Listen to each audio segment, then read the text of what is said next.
Hello, welcome to our community conversations with Summer Bellessa. I'm just gonna wait a few moments to let people come in and we'll get started.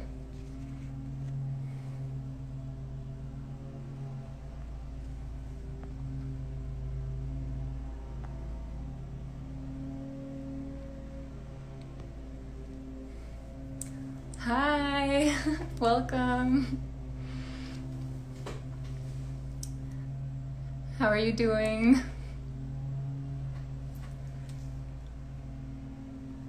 Welcome, welcome. Okay, so I will be inviting Summer into the live right now. Go live with Summer. Alrighty, please help me welcome Summer Bellessa.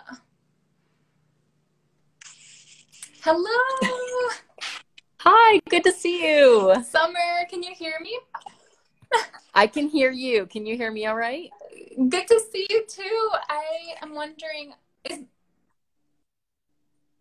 yes, I think it's good now. I'm wondering if, I'm just checking out the waves. Okay, we're good now. How's it going?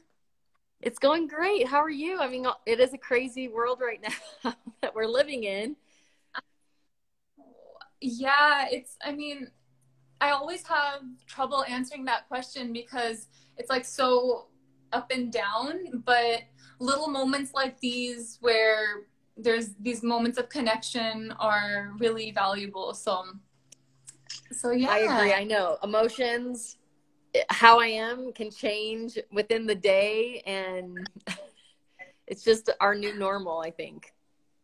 Exactly. So thank you so much for taking some time out to be a part of our NAMI SFV community conversations. We're just really trying to find different voices in the community to talk about mental health, to decrease the stigma, and let more people know about the resources that we provide because everything is free.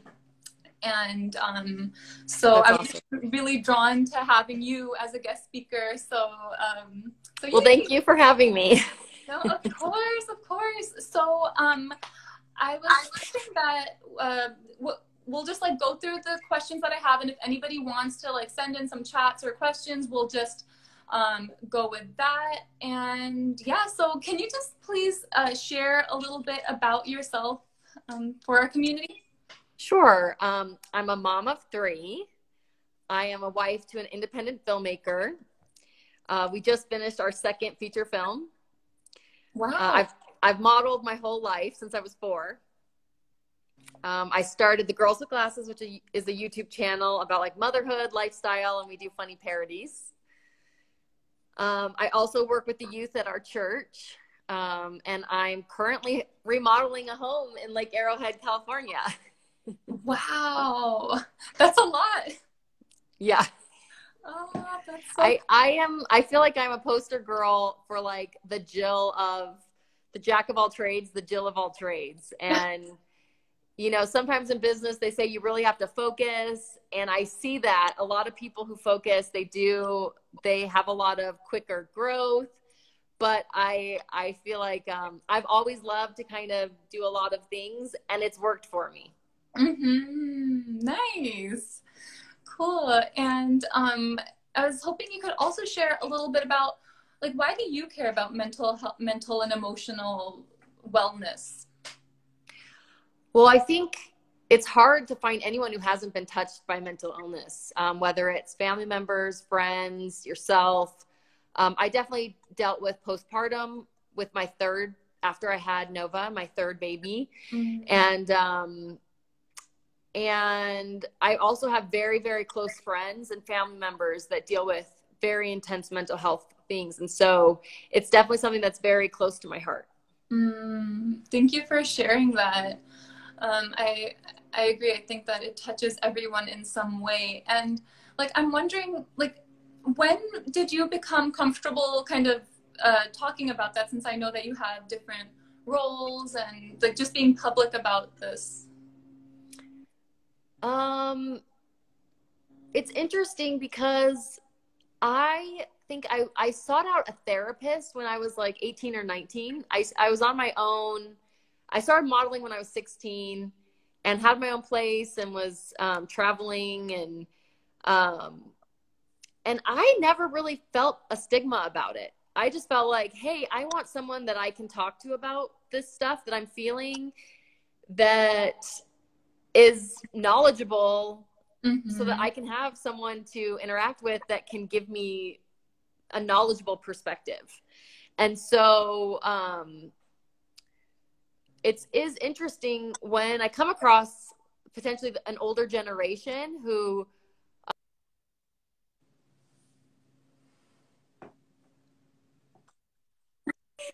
that's the only bad thing about using our technology like this.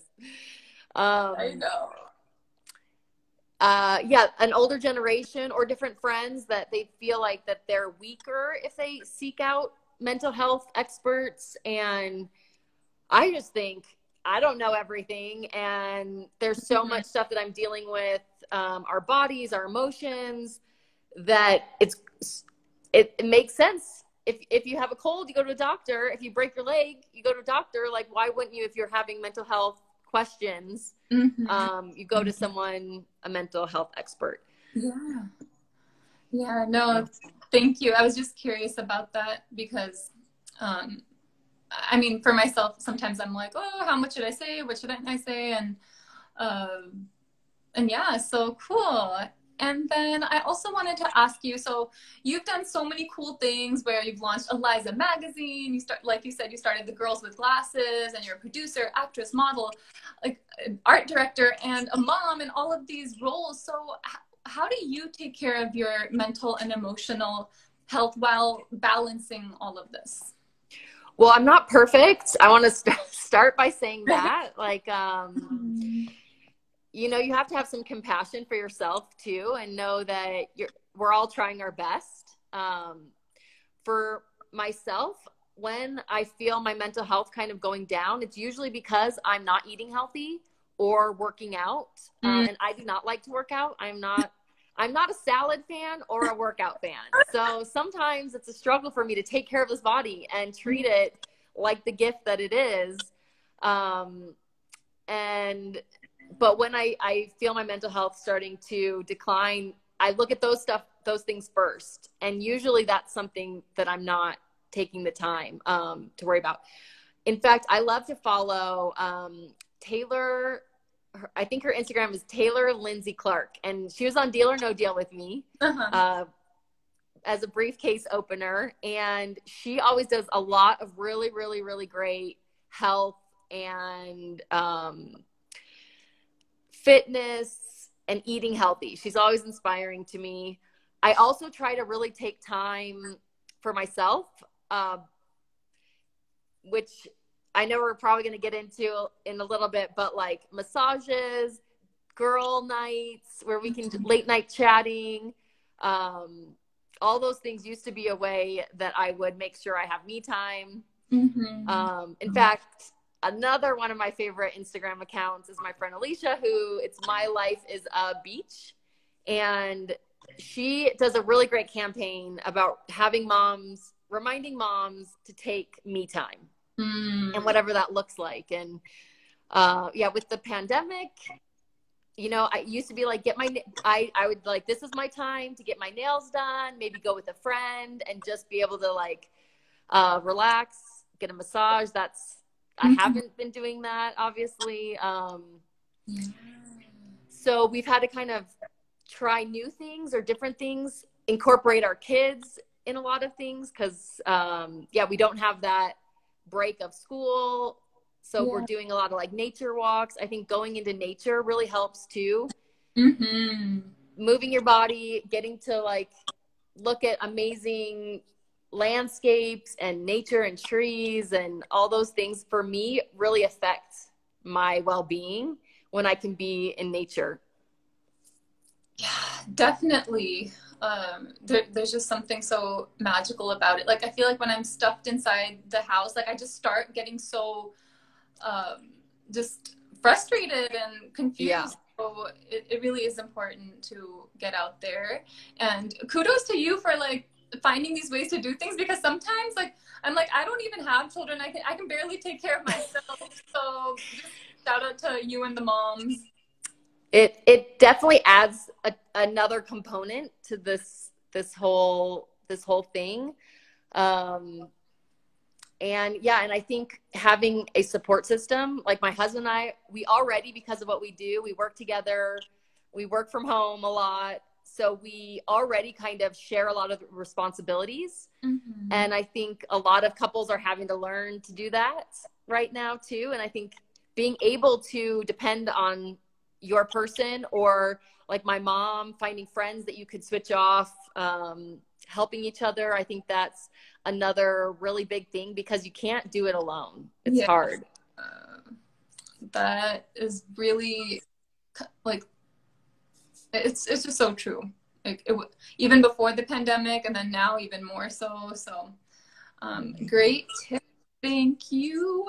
And then I also wanted to ask you about like what is like the biggest thing that's helped you manage your own stress or anxiety? So other than the things that we already mentioned, I think for me, it's like focusing on the things that really matter. And I do like to be informed. I'm a researcher. Like I really like to go online and like find out the stats and what's going on, but I give myself like a certain amount of time to do that, because it can be like a rabbit hole. Mm-hmm. With everything happening right now. There's so many things that you could just be researching online and looking at that can really bring you down. So I only give myself a little bit of time each day to research. And I mainly don't go to news organizations to get that information. I'll do like general searches and look at what the death rates are right now, or what's happening on that side of things, instead of just intaking the news, because it to me doesn't make me feel better. It makes me more scared, instead of giving me things that I can, okay, this is what I can do. Like, that's what I try to focus on. Also, I can wear a mask. That to me is not hard. I can also like eat healthy. I can limit my exposure. Those are things that are in my power that I can do. Try to support other people and other small businesses looking for service opportunities, people who need help. And I know sometimes that can be hard too, figuring out like you want to keep your family safe and protect them. Mm-hmm. But also you also want to be a part of the community and help. And especially when you're connected to a church community, you have a lot of people that are older that they do need help. And so also balancing that, like, this person needs help. What's the safest way to do it? And still going to help people. I think that really, really helps, and helps you feel like you have like it's not just fear-based. Mm-hmm. You have a voice, you have things you can do to help, which for me really, really helps. Yeah. No, that's true. Like finding that balance between all of these different things where we can get our needs met. And yeah, I think service is so important right now, more than ever. So, and you mentioned your church. So can you share a bit about how your faith plays into like just your emotional, mental well-being? Yeah. So I'm a member of the Church of Jesus Christ of Latter-day Saints, and I help with the youth program there. I mean, I think in a practical way, it helps me to see like a bigger picture of what people are dealing with, because I interact with a lot of different people that I normally wouldn't interact with. I think having faith, like knowing how to access God and having that relationship with him, definitely helps me find peace. Mm-hmm. I think I've had conversations with friends since this has happened where they'll ask me like, how, whenever I talk to you, you have like a peace about you, even knowing that there's fearful things happening and people are there's a lot of things friends that are dealing with a lot of big, huge things. And, you know, sometimes you have to cry with your friends and be there with them. But in general, I think it gives me an overall peaceful feeling, and knowing that there is a plan, and literally it's not just like me saying I'm peaceful. It's like letting go of the fears and being able to feel that peace within me. Wow, that's beautiful. And I think it, regardless of which faith someone's from, like it can really relate. And like I first met you when we were doing interfaith work, and that was awesome, because I mean, I feel like I wouldn't even have met you if you weren't initiating those events. So like, what got you interested in interfaith work, and what do you love about that? So yeah, I grew up in Chicago, which is a big melting pot. And I was able to go to Italy when I was 14. I started modeling full time when I was 16. I lived in Japan for many months, and Europe. And so I think I always loved seeing people's cultures and seeing the differences, but also, especially with different religions, finding those things that were similar and have things that we can relate to. For me, that has always been really interesting, and I love to explore those things. I think in general, in the whole world, I think we all have so many more similarities than we do have differences. And I think there's a lot of forces that want us to focus on those differences and really tear each other down. And I think when we can have one-on-one conversations and talk to each other and find out more about each other, I've never been in the situation where I don't like someone, where I like someone less after I have a conversation with them. Almost always when we're able to like discuss thoughts and their beliefs and their feelings, I go away loving them and just glad that I know them and better off because of that conversation. Yeah, it's hard to hate someone up close, right? Like, it's true. That's what I've heard somewhere. And I'm so glad that you are doing that work, because it's just, we need that love, and we need the connections rather than the us versus them, and focusing on the little things. So amazing. And then I also want, like, going back to your youth group role, can you share what you've learned from working with the youth in your community, and how is their mental and emotional health, and how do you like best support them? I think it's so hard, because I think it's been so hard on our youth, this whole thing. Not going to school, not having support of your teachers, your friends, on so many different levels. And I think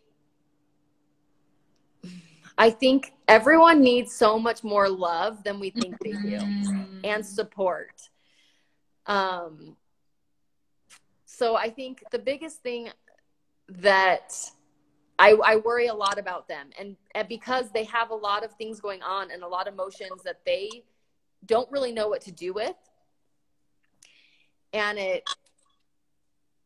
it definitely hurts my heart to know that they're going through so much hard stuff, and to feel somewhat helpless in that journey for them. I mean, I think that's good to remember for anyone that we're interacting with in real life and online. I think people say the meanest comments, and they don't realize that real people are connected to them. I think if we can all just try to be kinder, even to people that disagree with us or have views that we don't understand, and instead ask questions instead of using our words in such hurtful ways, because you don't know what they're going through. And I think with our youth also, I feel like the more love, help, support, the more we check on them, the more we're, you know, FaceTiming them on a regular basis, giving them access to mental health workers if they need it. I think so many more people need it than say they're going to. I think it's very easy for us to ask, how are you? And we naturally say fine, when that's not really what we mean. And I think our youth are even less equipped to communicate what their problems are. And so trying to really dig in with your friends and with younger people that you know and interact with, I think that's a huge thing that we need to make sure that we're doing, because they need it. And you think they say they're fine, and they're not fine. Mm-hmm. So do as much as you can, give them as much love and support and resources as you can. Yeah, no, absolutely. I can tell how much like you care, like just through how you're sharing that. And it is that feeling of helplessness sometimes where you can't go and give a hug. You can't like come together in these groups and connect in the human way. But I totally agree. Like even the smallest things, like little check-ins, little text messages, sending a thinking of you, like just that consistency and knowing that just for a youth to know that you're there, like if they need you, and that you're a safe person to share anything with, I think that in itself is such a big gift. Yeah, and it doesn't happen overnight. I think you have to make sure that you're putting the time in and you're doing it consistently, because I think it's hard for people to trust other people, especially with their mental health. Yeah. And yeah, to make sure that they know that you're safe and that you have consistently been there for them. Exactly. No, it's so true. It doesn't just come out of nowhere, that feeling. And yeah, it takes investment and time. So thank you for all that you're doing for the youth. I agree. I empathize so much with all the teenagers, all the kiddos. Like, yeah, I know you do. You do the same. So yeah, I'm appreciative of you and all the work that you do too. Thank you. And let's see. Do you mind sharing one of like your favorite scriptures that helps you during this difficult time? So I feel like the first thing that came to my mind, and I know you're going to love this, is sometimes for me, music can really affect me, like uplifting music. Even more, I mean, there's a lot of scriptures that I feel like I don't have one that I just go to and I'm like, this always uplifts me. Because I feel like the more scriptures I read, like sometimes depending on what I'm going through in that moment, it will affect me in a specific way. But for me, music almost always, always uplifts me. I feel like it's such a thing. And David Archuleta has a song, My Little Prayer. David, woo! Yes, and every Sunday I would start my day with it. And it's such a sweet song. And I feel like things like that we really can utilize these tools. My Girls with Glasses partner and best friend, Brooke White, she also has an amazing playlist that has like uplifting music. And for me, those two things are really helpful. And yeah. I love that David you brought him up, because his music is so inspiring to me too. And like I don't know if you heard his song Numb. I think I've heard it, but I'll have to, not enough to recall it. Yes. Yeah. So like he just sings about how it hurts to live like wide awake, but it's better than just being numb. And also Glorious, where he's just talking about how we all have something to give. And it's just, you're right. Music can really just shift everything. So yeah.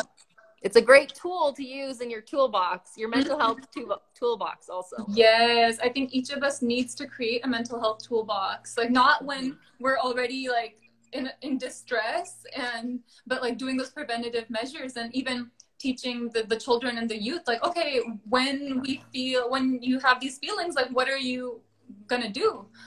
Yeah. So I think that's really important. So cool. And let's see. So, like, as we're wrapping up, like, what would be your one message to parents who are trying to support youth with their mental health, and then what would be your message to the youth? I think for parents, I would say, number one, model positive mental health. Take care of yourself. I think it's easier for our kids to take care of their mental health if they have a good example of what that looks like. And no shame in getting help if you need it. And then I'd also say, make sure you know what your kids are watching and apps they're using. Dig in deeper than's comfortable, and make sure that you're like consistently checking on them and their mental health. And for youth, I would say, start with the fundamentals, eating healthy, eat fruits and vegetables, don't eat a lot of sugar, don't eat a lot of caffeine, be really aware of your screen time, because especially right now, it can affect you in such a huge way. And if you are just on your device all day long, like, that's not going to make you feel good. So being aware of that, get out in nature, move your body, be aware of other people, help them, support them. I think one of the blessings of feeling or having mental health issues is that you know what it feels like, and you can look for signs and help other people. For me, praying and being like aligned with a higher power is also really important for me. I think praying every morning or meditating, starting your day with that, is such a helpful thing for me. And then lastly, if you need a professional, if you want to see a therapist, do it. It doesn't make you weak. It makes you smart. It makes you strong. And, I mean, I've loved going to therapy throughout my life, and it has helped me so much. And so do not have shame in that. And you can't always do it by yourself. And so that's what I would say. That's not really one thing, but it's. Yeah, no, I love it. Such important reminders. And yeah, I needed to hear that. Like, so even though I'm not a youth, like, thank you for sharing that, and just thank you for being you. You're like the interactions that I've had with you, you're so warm, and just like, you could feel the energy. I'm in New York right now, but it's like, you know, feel that connection. And I think that it's just like the kindness, like, goes to all faiths, all backgrounds, all, like, I'm not making sense, but I'm just thinking of like the interfaith work, that how we met, and just. Yeah. Well, thank you so much. And honestly, it is amazing that we get to use these devices and can still connect and share. And yeah, like, what an amazing world we live in, that we might all have to be separated in different ways depending on where you are. But how amazing that we can still connect like this. No, exactly. Got to focus on the things that we can do, going back to what you were saying, like, about what do we have control over. And yeah, so thank you so much for joining us, and thanks for having me. Yeah, and hope you have a wonderful week ahead, and we'll be in touch. And if there's any way that NAMI San Fernando can help your community and your church, please reach out. And we're all and anyone on this live too, or watching later, like, just know about NAMI SFV, and we're here to support you. So thank you, Summer. Thank you. I'm excited to work together more. Yes, take care. Thank you all. All right, thank Bye. you. Bye.